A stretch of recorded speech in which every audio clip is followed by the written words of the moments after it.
सबका साथ और सबका विकास नारा देने वाली भारतीय जनता पार्टी सरकार को शायद ही आपने कभी देखा होगा कि उन्होंने अपने विकास के नाम पे वोट मांगे हों। जब भी किसी स्टेट में चुनाव होने वाले रहते हैं और वहां पे बीजेपी के नेता, चाहे अमित शाह हो, चाहे मोदी हो, चाहे योगी हो, या फिर और भी जितने सारे बीजेपी के बड़े बड़े नेता हैं, वो लोग जब भी रैली करते हैं, जब भी अपने मैनिफेस्टो के बारे में बात करते हैं, तो उनके मैनिफेस्टो में कुछ चीज़ें ऐसी होती हैं जिनकी वजह से ही आज तक केंद्र में और बहुत सारे स्टेट में बीजेपी की सरकार बनी हुई है।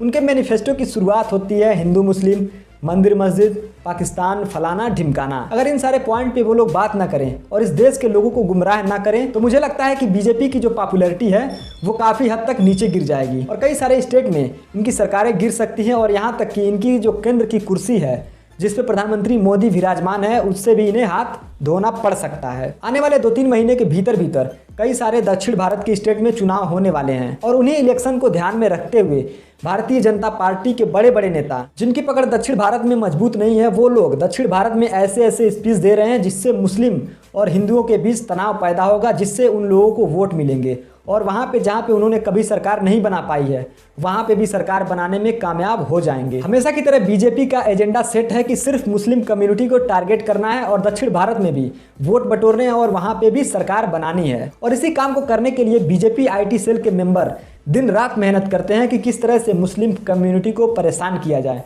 किस तरह से उनको नीचा दिखाया जाए और किस तरह से उनके खिलाफ हिंदू लोगों को भड़काया जाए जिससे वो डर के बीजेपी को वोट करें और हमारी वहाँ पे सरकार बन जाए। उन्हें पता है कि इस देश के हालात हमने ऐसे बना दिए हैं कि अगर हम किसी मुस्लिम को परेशान करेंगे, अगर हम मुस्लिम कम्युनिटी को परेशान करते हैं तो इस देश में एक बड़ी संख्या में हिंदुओं का समर्थन हमें मिलेगा। उनको लगेगा कि ये लोग हमारे मसीहा हैं और इनकी वजह से ही हम आज इस देश में सही सलामत रह रहे हैं। उनको लगता है कि अगर बीजेपी की सरकार नहीं होती तो इस देश में हिंदुओं को मुसलमानों द्वारा दौड़ा दौड़ा के पीटा जाता है। जिन लोगों को ऐसा लगता है कि हिंदू खतरे में है, उन लोगों को ये समझना चाहिए कि आज से करीब 9 साल पहले बीजेपी की सरकार नहीं थी, फिर भी इस देश में हिंदू और मुसलमान एक साथ अमन और शांति से रहते थे, बिल्कुल सुकून से रहते थे। उन्हें किसी भी प्रकार की कोई तकलीफ नहीं होती थी। यहाँ तक कि एक दूसरे के त्योहारों को भी दोनों कम्युनिटी के लोग एक साथ मिलकर मनाते थे। लेकिन जब से बीजेपी की सरकार सत्ता में बैठी है तभी से इस देश में रह रहे 100 करोड़ हिंदुओं को इस देश में रह रहे 25 करोड़ मुसलमानों से खतरा होने लगा है। तभी से उनको लगता है कि हिंदू धर्म खतरे में है और इस खतरे से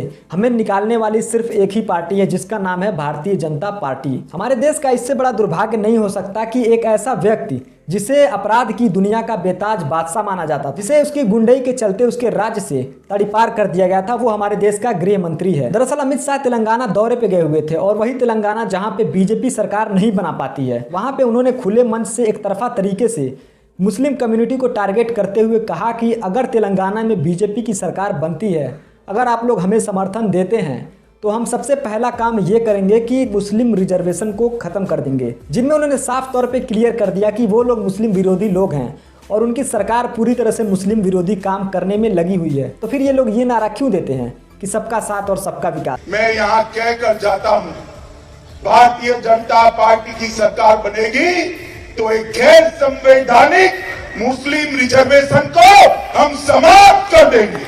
वो लोग जानते ही नहीं है कि हाँ, मुस्लिम समुदाय के लोग भी इस देश के नागरिक हैं। जितना किसी और रिलीजन के लोग का इस देश पे हक है उतना ही मुसलमानों का भी इस देश पे हक है। लेकिन मुझे बिल्कुल नहीं लगता कि ये वाला जो फार्मूला है अमित शाह का, प्रधानमंत्री मोदी का, वो दक्षिण भारत में काम करेगा, क्योंकि दक्षिण भारत के लोग एजुकेटेड हैं और उन्हें पता है कि उन्हें किस पार्टी को वोट देना है, उन्हें किसकी सरकार बनानी है।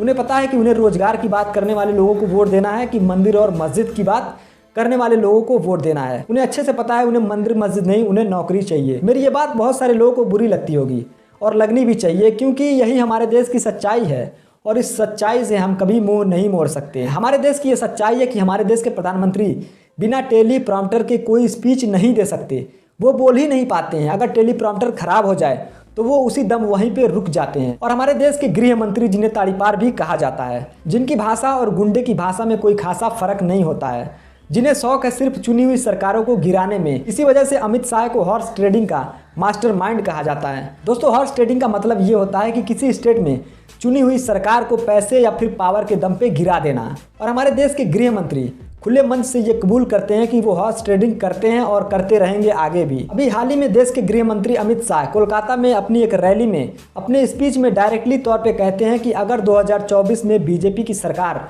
केंद्र में फिर से आती है तो आपको 2025 तक का इंतजार नहीं करना पड़ेगा। उसे 2025 से पहले पहले खत्म कर दिया जाएगा और वहां पे भी बीजेपी की सरकार बना दी जाएगी।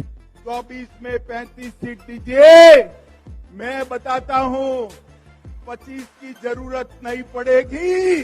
25 के पहले ही ममता दीदी की सरकार कड़ड़ फूस हो जाएगी।